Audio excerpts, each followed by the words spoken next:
de las secciones absolutamente más importantes, para mí al menos, de lo que es el pensamiento modal y de lo que llevamos trabajando en estos cursos y en los MOOCs y tal, ¿no? Que es la cuestión de en qué consiste específicamente un modo de relación. Porque hasta ahora hemos hablado de los elementos que entran en el ajo, pues elementos que hemos ido introduciendo de modo un tanto indiferenciado, como si fueran todos del mismo orden, ¿no? Estratos, categorías, valores, en fin. Y va siendo momento de que todo esto, todos estos elementos, se especifiquen y generen lo que vamos a llamar un modo de relación. Para ello vamos a recurrir a un verbo para explicárnoslo tan cotidiano como el que usamos para cuando cocinamos, preparamos alimentos y decimos que estamos guisando. No sé, en América Latina si se utilizará con tanta frecuencia como aquí, pero aquí desde luego sí que decimos guisar. Relación, una manera sencilla de hacerlo sería remitirnos al acto de guisar. Guisar se ha quedado reducido a meramente cocinar, pero tiene una historia mucho más interesante. En castellano antiguo, hacer algo se podía hacer de una determinada guisa, de una guisa o de otra guisa. Una guisa significaba precisamente en germánico, es una raíz germánica que significa modo o manera. Con lo cual, guisar no significa cocinar, significa preparar, procesar algo de un determinado modo o manera. Por eso, cuando algo sale mal y es un despropósito, le llamamos un desaguisado. Incluso cuando nuestro cocinar es un poco errático y flatulento, decimos que hemos hecho un guisote. Pues bien, hay que ir con cuidado para evitar los guisotes y los desaguisados, que todavía en Quijote son muy abundantes, y en Cervantes, y centrarnos un poco en esto de los modos de relación. Entonces, ¿por qué guisar? Porque cuando guisamos, hacemos las cosas de una manera y no de otra, de una guisa y no de otra. ¿Y en qué consiste guisar? Consiste, pues, obviamente, en tener unos ingredientes. Esos ingredientes pueden ser, por ejemplo, los estratos, que es aquello que está ahí puesto, los elementos, los ingredientes, como cuando vas a cocinar, abres tu despensa y tienes arroz, tienes frijoles, tienes cebolla, pues empiezas a tramar aquello un poco, ¿no?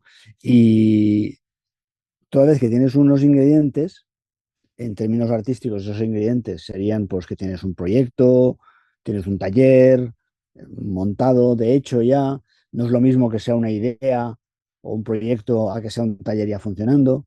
En este caso, para este guiso que vamos a hacer ahora, vamos a imaginar que tenemos ya un taller funcionando, ¿vale? Y ahora el siguiente paso, una vez que hemos visto en la despensa los elementos que tenemos y, por ejemplo, vemos que tenemos un taller de artes gráficas, el tuyo, Antonio, de Jaén, funcionando, pues entonces ahora tenemos que ver eh, el siguiente paso de ese proceso de guisar, de preparar las cosas de una determinada manera. ¿Cuál sería el siguiente paso? Pues tendríamos que averiguar, tendríamos que saber o apostar de qué eh, cómo está específicamente hecho, situado y tal ese ingrediente. Por ejemplo, un taller.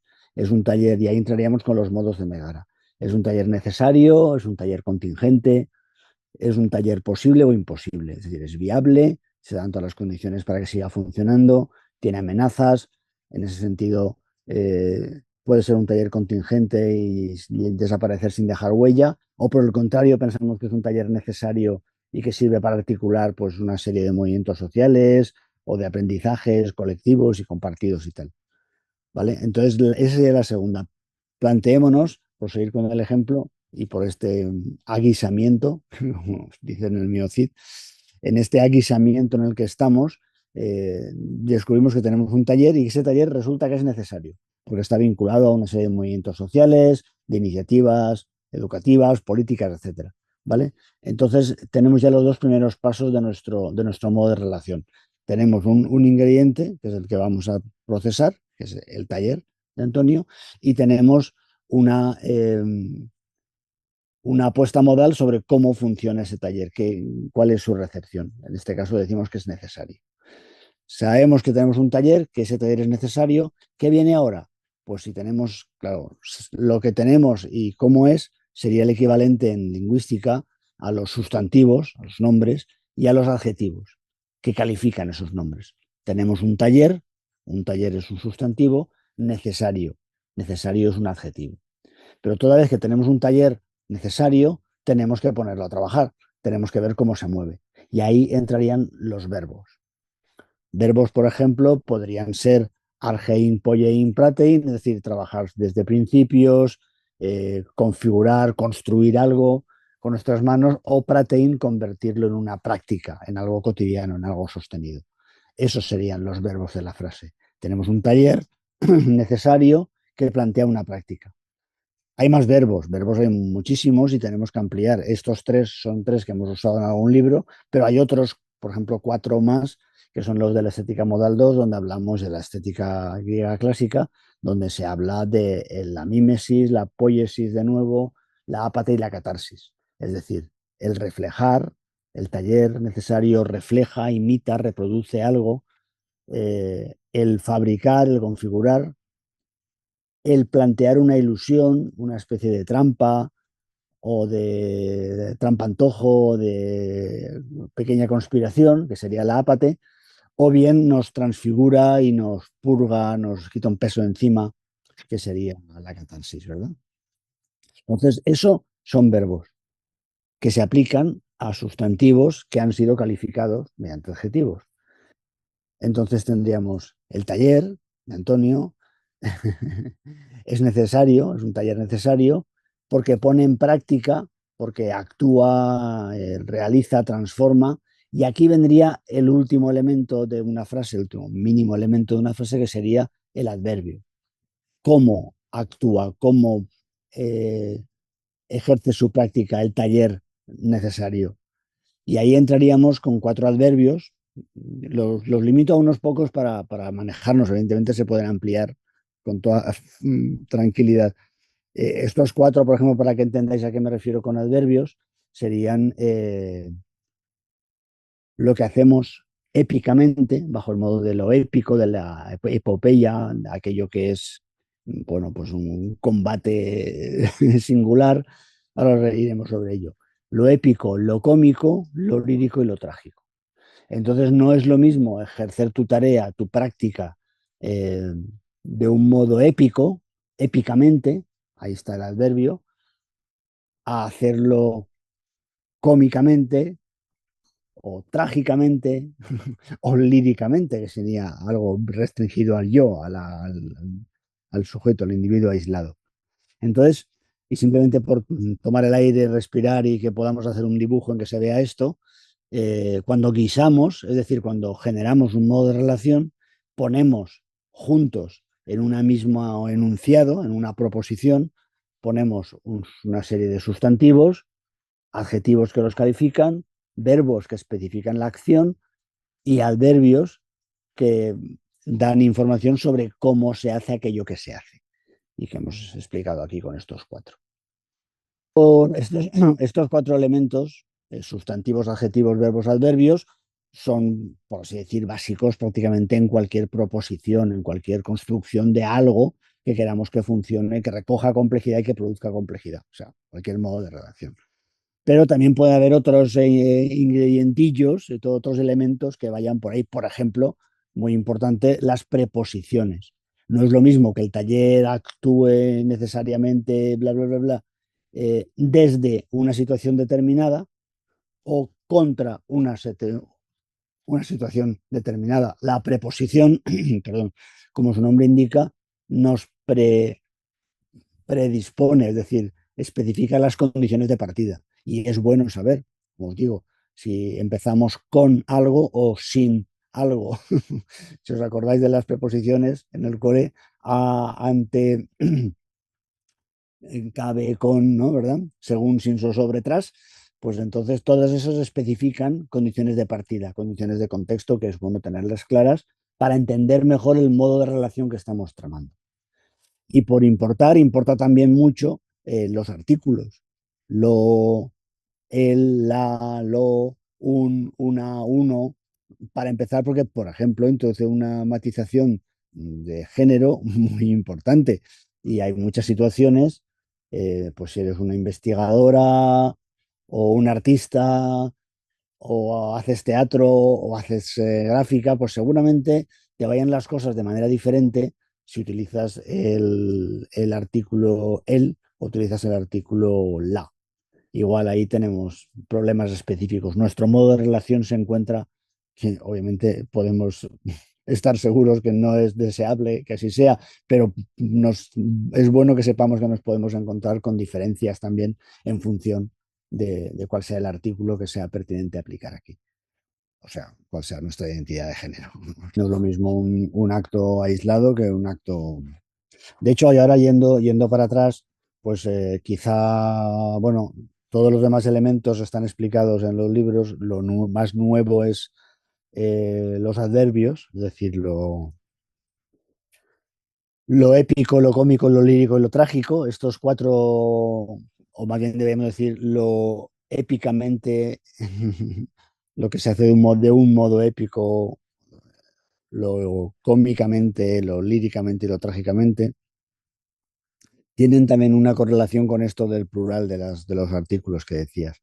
Porque lo que es épico, lo que distingue a un quehacer épico, es que, digámoslo así, la tesitura, los comportamientos, los valores son ampliamente compartidos. O sea, peleamos en un campo en el cual, aunque tengamos enemigos, como los griegos y los troyanos, resulta que compartimos eh, una serie de puntos básicos, de valores básicos, que nos permiten apreciar la acción del otro, aunque sea nuestro contrario, nuestro enemigo, ¿no? Pero compartimos esos valores. Por eso, por ejemplo, en la Ilíada, cuando Aquiles mata a Héctor y le arrastra por el polvo y lo desfigura y se lo lleva allí para que se lo coman los perros, en cuanto el padre de Héctor, Príamo, el rey de Troya, se acerca y le pide el cadáver de su hijo, Aquiles se enrojece de vergüenza y se lo da enseguida, porque ambos entienden el valor del culto y del cuidado, pues eso, al héroe que ha caído en combate y tal, y que hay que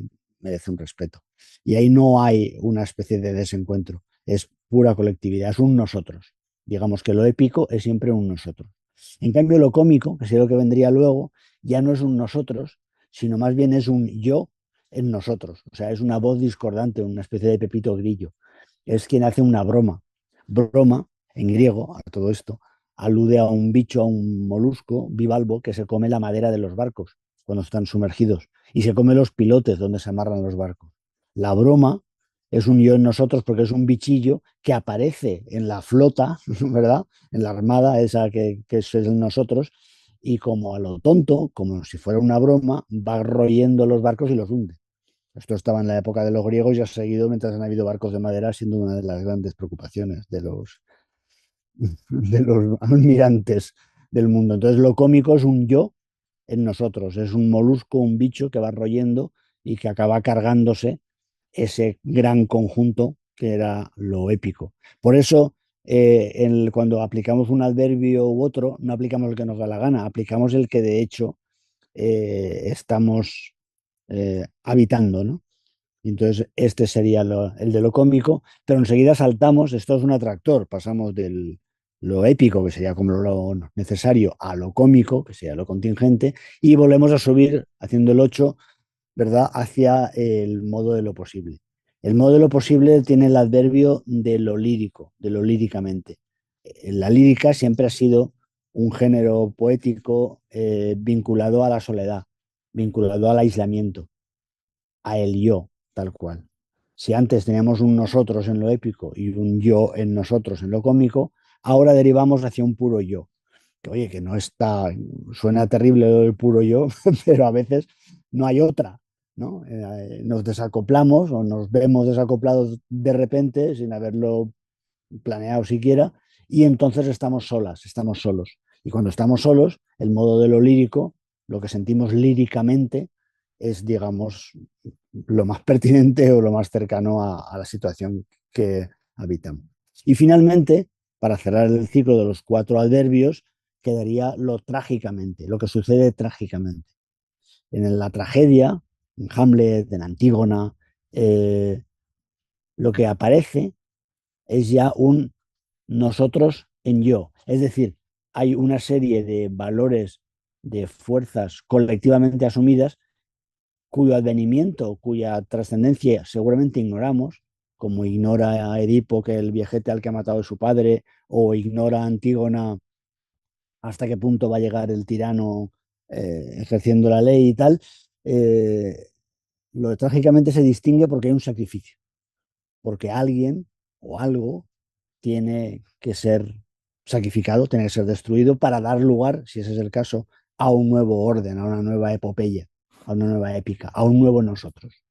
Mientras tanto, lo que sucede, como digo, es un nosotros en yo, digamos, que arranca desde la base, que nos atraviesa, como atraviesa la ley, el cuerpo de Antígona o como atraviesa el veneno las arterias de Hamlet, algo así. Entonces ahí tenemos esos cuatro adverbios, que son los cuatro adverbios con los que arranca nada menos la poética de Aristóteles, la primera página, y son los cuatro adverbios que recoge Cervantes en el Quijote cuando el canónigo y el cura y tal están discutiendo sobre los libros de caballerías. Y ellos mismos toman estos cuatro adverbios como las cuatro decantaciones de cualquier acción.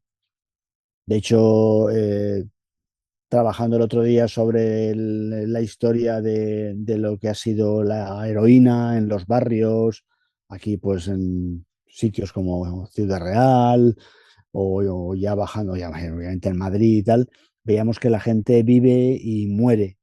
Y ese vivir y ese morir pueden vivir épicamente y morir cómicamente, o pueden vivir líricamente y morir trágicamente. O sea, ahí los adverbios no solamente se aplican de uno en uno, sino que pueden modular diferentes verbos o pueden acoplarse unos a otros. Por ejemplo, lo trágico y lo cómico muchas veces suceden juntos. Y hablamos de lo tragicómico, lo trágico y cómico a la vez, ¿verdad? Sucede cuando tenemos un sacrificio que va a suceder, pero que no deja de ser una broma, en el sentido de que no deja de ser algo que de fondo nos hace reír, nos hace, aunque sea terrible, como puede ser una tragedia, ¿no? Entonces, esos adverbios también que los concibamos, evidentemente, actuando por separado, cada cual en su especificidad, pero también ver cómo se traman y cómo se juntan unos con otros.